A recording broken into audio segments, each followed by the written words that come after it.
அன்பான கடகராசி நேயர்களே, சந்திரனை ராசி அதிபதியாக கொண்டவங்க ரொம்பவே அமைதியாக இருப்பாங்க. பாசமானவங்க, உணர்ச்சி பூர்வமான குணங்களை கொண்டவங்க, குடும்பம் மற்றும் உறவுகளுக்கு அதிகமான முக்கியத்துவம் கொடுப்பாங்க. தனக்கு பிடிச்சவங்களுக்காக எல்லா விஷயத்தையும் விட்டு கொடுக்கக்கூடிய தாராள குணம் படைச்சவங்களா இருப்பாங்க.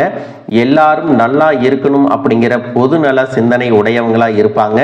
கலை மற்றும் தனித்திறமைகள்ல சிறந்து விளங்குவாங்க. சந்திரனை போல அழகா பிரகாசமா இருப்பாங்க. வாழ்க்கை துணையின் அன்பை அதிகமா விரும்புவாங்க. குழந்தை மாதிரி மனம் படைச்சவங்களா இருப்பாங்க. எடுத்த காரியத்தை முடிக்கிற வரைக்கும் விடாமுயற்சியோட செயல்படுவாங்க.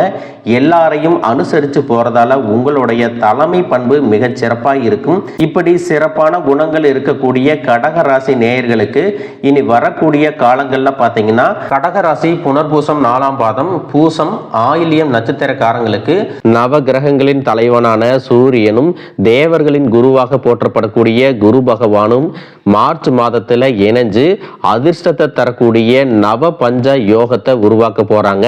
இந்த யோகத்தின் காரணமா பாத்தீங்கன்னா தன்னம்பிக்கை அதிகரிக்கும். அதிர்ஷ்டத்தினுடைய வாய்ப்புகள் உங்களுக்கு கிடைக்கும். அறிவு, தெளிவு மற்றும் முடிவெடுக்கக்கூடிய திறன் உங்களுக்கு மேம்பாடு அடையும். தொழில் மற்றும் வியாபாரத்துல நல்ல முன்னேற்றம் கிடைக்கும். சமூகத்துல செல்வாக்கு உயரப்போகுது. பணம் கொடுக்கல் வாங்கல்ல பாத்தீங்கன்னா இது வரைக்கும் உங்களுக்கு தடைகள் எல்லாம் இருந்திருக்கும். இந்த மாதத்தின் பிற்பகுதியில உங்களுக்கு சாதகமான முடிவுகள் கிடைக்கும். கடந்த சில மாதங்களா பாத்தீங்கன்னா உங்க வாழ்க்கையில நடந்த சம்பவங்கள், ஏமாற்றங்கள், துரோகங்கள் எல்லாமே உங்களுக்கு மிகப்பெரிய ஒரு அனுபவத்தை கொடுத்து இருந்தாலும் சில விஷயங்களை எல்லாம் இப்ப வரைக்கும் உங்களால ஜீரணிக்க முடியல. அதனாலேயே நிறைய நேரங்கள்ல மனசு வெறுத்து போய் இந்த வாழ்க்கையில இதுக்கு மேல நான் என்ன கஷ்டப்பட வேண்டி இருக்கு, எனக்கு இந்த வாழ்க்கையே பிடிக்கல அப்படின்னு சொல்லிட்டு இருப்பீங்க. இப்படி ஒரு வாழ்க்கை எனக்கு அமைஞ்சதுக்கு நான் வாழாமையே இருந்திருக்கலாம் அப்படின்னு கூட நெகட்டிவான எண்ணங்கள் உங்க மனசுல வரும். இதுக்கெல்லாம் என்ன காரணம் அப்படின்னு பார்த்தீங்கன்னா, நீங்க நினைக்கிறது ஒன்றும் நடக்கிறது ஒன்றுமாக இருந்திருக்கும். நீங்க செய்யக்கூடிய ஒவ்வொரு நல்ல விஷயத்தை கெடுக்கிறதுக்கும், உங்க முன்னேற்றத்தை தடுக்கிறதுக்கும், உங்களை அவமானப்படுத்துறதுக்கும் இங்க நிறைய நபர்கள் எல்லாம் முயற்சி பண்ணிட்டு இருக்காங்க. ஆனாலும் அவர்களுடைய சதிகளையும் சூழ்ச்சிகளை எல்லாம் தாண்டி இப்போ வரைக்கும் நீங்க ஓரளவுக்கு நல்லா இருக்கீங்க. அப்படின்னா உங்ககிட்ட இருக்கக்கூடிய நல்ல எண்ணங்களும் கடவுள் பக்தியும் இதுவரைக்கும் நீங்க செஞ்ச நல்ல விஷயங்களும் தான் உங்களை காப்பாத்தி இருக்கு. இதுக்கு முன்னாடி நல்ல உறவுகளாகவும் நண்பர்களாகவும் இருந்தவங்களே உங்களுக்கு சில துரோகங்களை எல்லாம் செஞ்சு உங்க வாழ்க்கையை கெடுக்கணும் அப்படின்னு நினைக்கும் போது யார் நல்லவங்க யார் கெட்டவங்க அப்படின்னு தெரியாம எல்லாரையும் சந்தேகப்படுற மாதிரியான ஒரு சூழ்நிலை இருந்திருக்கும். உங்க வாழ்க்கையில நடந்த சில சம்பவங்களுக்கு அப்புறம்தான் சில நபர்கள் எந்த அளவுக்கு பொறாமையோடவும் வன்மத்தோடவும் இருந்திருக்கிறாங்க அப்படிங்கிறத ஓரளவுக்கு புரிஞ்சிருப்பீங்க. இது எல்லாமே தெரிஞ்சும் கூட நீங்க என்னமோ பண்ணுங்க, உங்க அளவுக்கு எனக்கு சூதுவாது தெரியல, இந்த மாதிரி தெரிஞ்சே மனசாட்சிக்கு விரோதமா தப்பு செய்யறவங்களுக்கு அந்த கடவுள் நிச்சயமா தண்டனையை கொடுப்பாரு அப்படின்னு கடவுள்கிட்ட உங்களுடைய வேண்டுதலை எல்லாம் வச்சுட்டு அமைதியா கடந்து போயிட்டு இருக்கீங்க. உங்க மனசுக்குள்ள எத்தனை ஆதங்கம் இருந்தாலும் இப்ப இருக்கக்கூடிய சூழ்நிலையில தான் உண்டு தான் வேலை உண்டு அப்படின்னு தான் நீங்க போயிட்டு இருக்கிறீங்க. மற்றவங்க மாதிரி இல்லாம கஷ்டத்தையும் கண்ணீரையும் மறைச்சிட்டு வெளியே சந்தோஷமா இருக்கிற மாதிரி நடிச்சிட்டு இருக்கிறீங்க. இந்த வாழ்க்கை உங்களை எப்படி புரட்டி போட்டாலும் முடக்கி வச்சாலும் நீங்க எப்பவும் போல சாதாரணமாவே இருக்கிறதால உங்களை சுத்தி இருக்கிறவங்க எல்லாருமே இவங்களுக்கு என்னப்பா ஓஹோன்னு ஜாலியான வாழ்க்கை வாழ்றாங்க அப்படின்னு சொல்லுவாங்க. ஆனா மனசுல நிம்மதி இல்லாம, வயிறார சாப்பிட முடியாம, நிம்மதியா தூங்க முடியாம எவ்வளவு கஷ்டப்படுறீங்க அப்படிங்கிறது உங்களுக்கு மட்டும்தான் தெரியும். இந்த மாதிரி உங்க வாழ்க்கையில திடீர்னு ஒரு பிரச்சனை அப்பப்போ வந்துட்டு தான் இருக்கு. அதையெல்லாம் எல்லா இடத்துலயும் நீங்க கடந்து வந்துட்டு தான் இருக்கீங்க. இந்த மாதிரி நீங்களா ஏதோ தட்டு தடுமாறி எந்திரிச்சு நிக்கிறப்போ உங்களை குறை சொல்றதுக்குன்னே நிறைய பேர் தேடி வருவாங்க. நீங்க 1000 நல்ல விஷயம் செஞ்சாலும் அதையெல்லாம் பாராட்டி ஒரு வார்த்தை கூட சொல்ல மாட்டாங்க. அதுவே உங்களுக்கு தெரியாம ஒரு தப்பு நடந்துட்டாலோ, உங்களுக்கு சம்பந்தமான ஒருவர் தப்பு செஞ்சிட்டாலோ அது இந்த உலகத்துல யாருமே செய்யாத தப்பு மாதிரி குத்தி காட்டிட்டே இருப்பாங்க. அவங்களுடைய நோக்கம் என்னவா இருக்குன்னா, நீங்க நல்லா இருக்கணும் அப்படிங்கிறத விட முன்னேறிடக்கூடாது அப்படிங்கிறதுல ரொம்பவே கவனமா இருப்பாங்க. நண்பர்களாக இருந்தாலும் சரி, சொந்தக்காரங்களாக இருந்தாலும் சரி, அவங்க தேவைக்குனா மட்டும் உங்ககிட்ட வந்து பழகுவாங்க. அந்த தேவை முடிஞ்சிச்சு அப்படின்னா உங்களை விட்டு விலகி போயிடுவாங்க. இப்படி மற்றவங்களுக்காக எல்லா விஷயத்தையும் செய்யக்கூடிய உங்களுக்கு ஏதாவது ஒரு அவசரம், ஒரு உதவி தேவைப்படுது அப்படின்னு போய் நின்னா உங்களுடைய சூழ்நிலையை புரிஞ்சுக்காம அவங்க 1000 கேள்விகளை கேட்டுட்டு அதுக்கப்புறமா சின்னதா ஒரு உதவி செய்வாங்க. இதையெல்லாம் நினைக்கும் போது நீங்க எப்படி அவங்களுக்கு உதவி செஞ்சு ஏமாந்திருக்கீங்க அப்படிங்கிறத இப்பதான் புரிஞ்சுப்பீங்க. இந்த வாழ்க்கையில எப்படியாவது முன்னேறணும் அப்படிங்கறதுக்காக தினம் தினம் கஷ்டப்பட்டு உழைக்கிறவங்க. உங்களுடைய மனசாட்சிக்கு தெரிஞ்சு நீங்க யாருக்கும் எந்த கெடுதலையும் கஷ்டத்தையும் துன்பத்தையும் கொடுத்ததில்லை. ஆனாலும் உங்களுக்கு மட்டும் ஏன் இந்த மாதிரி கஷ்டங்கள் வருது, பிரச்சனைகள் வருது அப்படின்னு பார்த்தீங்கன்னா நீங்க நல்லவங்களா தான் இருக்கீங்க, நல்ல விஷயங்களை தான் செய்யறீங்க. ஆனாலும் உங்களை சுத்தி இருக்கக்கூடிய மனிதர்கள் அந்த மாதிரி நினைக்கிறது இல்ல. நீங்க என்னதான் பிரச்சனைகளை எல்லாம் தவிர்த்துட்டு வந்தாலும் ஏதாவது ஒரு சூழ்நிலையில பிரச்சனையும் கஷ்டமும் உங்களை தேடி வந்துட்டு தான் இருக்கு. ஆனா இனி வரக்கூடிய நாட்கள்ல உங்களுக்கு சந்தோஷத்தையும் மன மகிழ்ச்சியும் கொடுக்கக்கூடிய ஒரு காலகட்டமா இருக்க போகுது. இது நாள் வரைக்கும் பார்த்தீங்கன்னா உங்க வாழ்க்கையில் நடந்த கெட்ட விஷயத்தை எல்லாமே மறந்துருங்க. இனி வரக்கூடிய நாட்கள்ல உங்களுக்கு எப்படிப்பட்ட நன்மைகள் எல்லாம் கிடைக்க போகுது, எந்த இடத்துல நீங்க கவனமா இருக்கணும் அப்படிங்கிறத நீங்க மனசுல வச்சுக்கணும். சுக்கிர பயிற்சிகள் மூலமாக உங்களுக்கு பொருளாதாரத்துல நல்ல முன்னேற்றம் ஏற்பட போகுது. பெற்றோர்களுடைய உடல் நலத்துல கவனம் தேவை. இதுவரைக்கும் உங்களுடைய பணம் ஹாஸ்பிட்டல் செலவுகளுக்கோ, கடனுக்கு வட்டி கட்டுறது, வண்டிகள் பழுதாகி அதுக்காக செலவு செய்கிறது, மற்றவங்களுக்கு பணம் கொடுத்துட்டு அந்த பணம் திரும்ப வராம கஷ்டப்பட்டது, இந்த மாதிரியான சம்பவங்கள் எல்லாம் நடந்திருக்கும். இதற்கு பிறகு நீங்க பணத்தை சுப செலவுகளுக்காக செய்யணும். நல்ல விஷயங்களுக்கு பணத்தை செலவு செய்யும் போது உங்களுடைய கடன் சுமை பாதிக்கு மேல குறையும். தாய் வழியாக ஆதரவு கிடைக்கும். தொழில் செய்யக்கூடிய இடத்துல உங்களுடைய திறமைகள் வெளிப்படும். வேலை செய்யக்கூடிய இடத்துல உங்களுடைய உயர் அதிகாரிகளின் ஆதரவு உங்களுக்கு திருப்தியாக இருக்கும். சுப செய்திகள் எல்லாமே உங்களை வந்து சேரும். பூமி வாங்கக்கூடிய யோகம் உண்டு. வீடு கட்ட ஆரம்பிச்சு அந்த வேலைகள் பாதியில நிக்குது அப்படின்னா அந்த வேலைகள் எல்லாமே உங்களுக்கு சிறப்பா முடியும். உடன்பிறப்புகளின் திருமண முயற்சிகள் கைகூடும். புதிய வாகனங்கள் வாங்குறதுல ஆர்வம் காட்டுவீங்க. தொழில எதிர்பார்த்ததை விட கூடுதலான லாபம் கிடைக்கும். ஆரோக்கியம் சீராகி உற்சாகத்தோட எல்லா வேலையும் செய்வீங்க.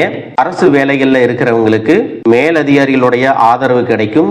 உங்களை விட்டு விலகி சென்ற சொந்தங்கள் எல்லாமே திரும்ப வந்து சேருவாங்க. சகோதர ஒற்றுமை வலுப்படும்.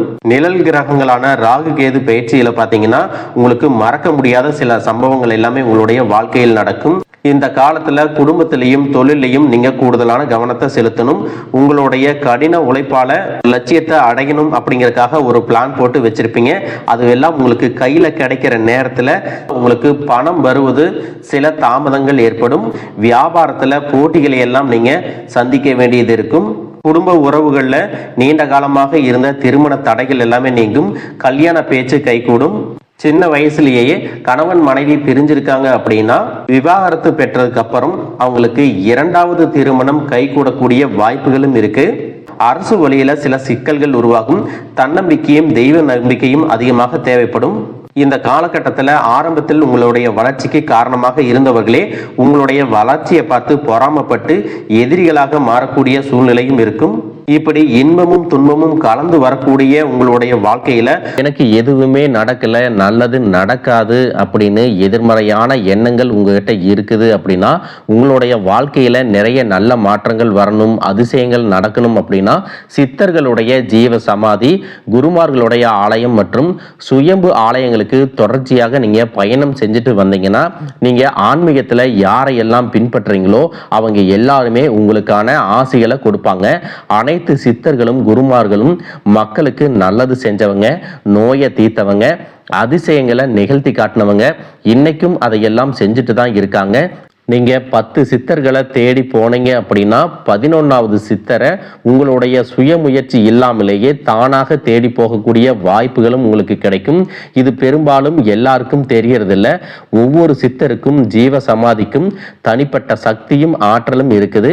நீங்க தொடர்ந்து இது மாதிரியான இடங்களுக்கு போகும்போது பலவிதமான நல்ல மாற்றங்கள் உங்களுடைய உடல்லையும் மனதிலையும் ஆரோக்கியத்திலையும் வாழ்க்கையிலும் உங்களுக்கு நடக்கும். நீங்க செய்யக்கூடிய தொழில் சிறிதாக இருந்தாலும் சரி, பெரிதாக இருந்தாலும் சரி, அதுல பெரிதாக முன்னேற்றம் இல்லை, தொழில் வியாபாரம் மந்தமா இருக்கு அப்படிங்கிற மாதிரி ஒரு சூழ்நிலை எல்லாம் இருந்திருக்கும். இனி வியாபாரத்தில் இருக்கக்கூடிய தடைகள் எல்லாமே விலகி லாபம் அதிகமாக கிடைக்கக்கூடிய காலமாக இருக்க போகுது. உங்களுக்கு வர வேண்டிய பணம் விரைவில் கைக்கு வந்து சேரும். குடும்பத்தில் நெருக்கடிகள் விலகும், செல்வாக்கு அந்தஸ்து உயரும், வெளிநாட்டு முயற்சிகள் எல்லாமே உங்களுக்கு வெற்றியை கொடுக்கும். தெய்வ சிந்தனை அதிகமாகும் போது பெரியோர்களுடைய உதவிகள் எல்லாமே கிடைக்கும். உறவுகள் இருந்த சண்டை சச்சரவுகள் முழுவதுமாகவே விலகும். புதிய நண்பர்கள் மற்றும் வங்கிகளிடமிருந்து உங்களுக்கு நிதி உதவிகள் கிடைக்கும். பொருளாதார ரீதியாக நீங்க முன்னேறி வருவீங்க. உங்களை பொறுத்த வரைக்கும் நீங்க ஆண்களாக இருந்தாலும் சரி, பெண்களாக இருந்தாலும் சரி, நீங்க செய்யறது அரசு வேலையோ, தனியார் வேலையோ, கூலி வேலையோ எதுவாக இருந்தாலும் இதுவரைக்கும் உங்களுடைய வருமானம் பற்றாக்குறையா இருந்திருக்கும், செலவுகள் அதிகமாக இருந்திருக்கும். இனி வரக்கூடிய காலங்கள்ல உங்களுடைய சேமிப்பு அதிகமாக உயரப்போகுது. உங்களுக்கு வரக்கூடிய வருமானம் 2 மடங்கா கிடைக்க போகுது. இனி வரக்கூடிய காலகட்டங்கள்ல இதுவரைக்கும் இருந்த கடன் பிரச்சனைகள் இருந்து நீங்க மீண்டு வருவீங்க. பிரிஞ்சிருந்த வாழ்க்கை துணை மீண்டும் உங்களை தேடி வருவதற்கான வாய்ப்புகள் பிரகாசமா இருக்கு.